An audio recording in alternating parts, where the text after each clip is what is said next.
అందరికీ నమస్కారం. Welcome to insight India with Bhogi. నేను 47 ఏళ్ళుగా చనిపోయి ఉన్నాను. నా శరీరం నాకు ఒక జైల్లో మారిపోయింది. ఈ మాటలు పక్కన వీడియోలో ఉన్న మహిళ మాట్లాడిన మాటలు. ఈ మాటలు వింటే ఎంతో బాధగా ఉంది కదా. ఇది ఒక ఇరాన్ మహిళ ఆవేదన మాత్రమే కాదు, ఇవాళ ఇరాన్ పాలనలో నలిగిపోతున్న లక్షలాది మంది ఆడబిడ్డల మనోవేదన. ప్రస్తుతం ప్రపంచమంతా ఇరాన్ వైపు చూస్తుంది. ఆకాశం నిండా మిసైలు, సరిహద్దుల్లో యుద్ధ భయం. ఇరాన్ శత్రువు ఇజ్రాయిల్, అమెరికాని మనమందరం అనుకుంటూ ఉంటాం. కానీ ఆ దేశం లోపల అసలు శత్రువు ఎవరు? తన దేశంలోని సగం జనాభా అయిన మహిళలు, స్వేచ్ఛను కాల రాస్తున్న పాలకులకే ఆడబిడ్డల ఉసురు తగులుతుందా?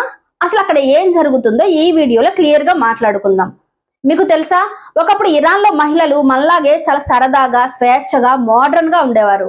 కానీ 1979 తర్వాత పరిస్థితులు పూర్తిగా మారిపోయాయి. మొన్నటికి మొన్న కేవలం 22 ఏళ్ల మక్సా అమీని అనే అమ్మాయి హిజాబ్ సరిగా వేసుకోలేదు అన్న కారణంతో పోలీసులు ఎంత క్రూరంగా ఆమెను చంపేశారో మనం అందరం చూసాం.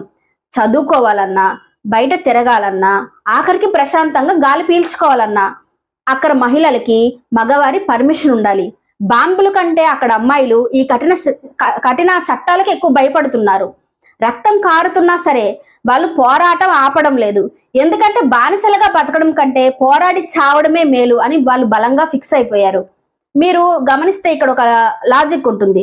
దేశం లోపల ప్రజలు తిరగబడుతున్నప్పుడు పాలకులకు దొరికే పెద్ద ఆయుధం యుద్ధం.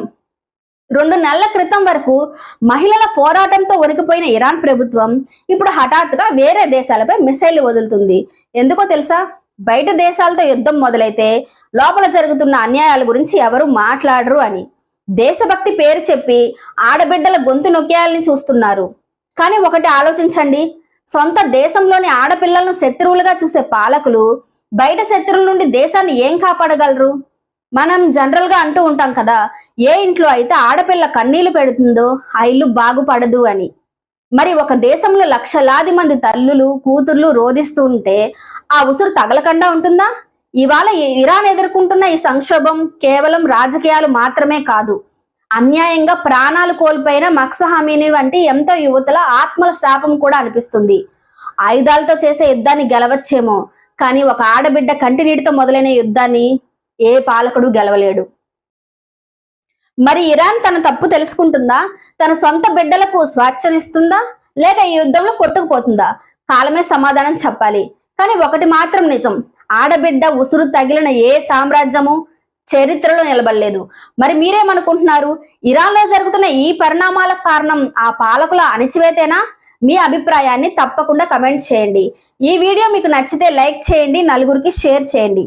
మరిన్ని లేటెస్ట్ ఇంట్రెస్టింగ్ విషయాల కోసం మా ఇన్సైట్ ఇండియా విత్ భోగిని సబ్స్క్రైబ్ చేయండి. Thank you for watching.